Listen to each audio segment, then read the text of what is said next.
Du kannst nicht wissen, was du mir Arsch. Geben die Drecksüße. Ja, was ist da denn?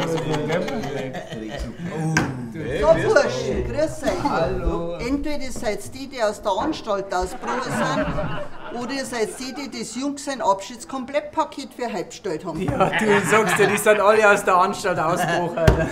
Ja, aus der Anstalt, du kommst da bald rein in die Anstalt. Ja, 2 Bettzimmer soll ich gell? Das schmeckt mir wahrscheinlich. Das wäre schon cool. Das kann man eigentlich nur nicht saufen, gell? Ja, mir wird das komische Ich hör's Wagel schon, wie es zu mir. So,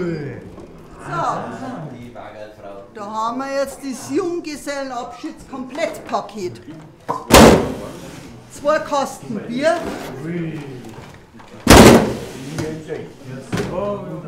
Alles da, Brandbeschleuniger, alles da. obwohl es den wahrscheinlich eh nicht mehr braucht.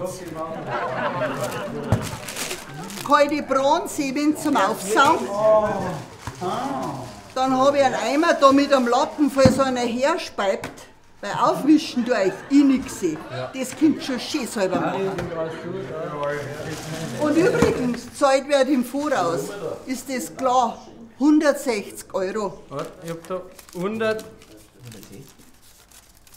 200. Und was ist mit dem Striptease?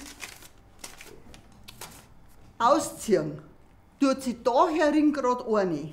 Und das bin ich. Also 160 € mit Striptease und 200 ohne. Stimmt so, stimmt so. Ist passt. Mein Burm, ihr müsst noch viel lernen, wenn euch schon alte Frau das Geld aus der Tasche ziehen kann. Bayern Comedy wird unterstützt durch die Brigante Landbrauerei Schönrau.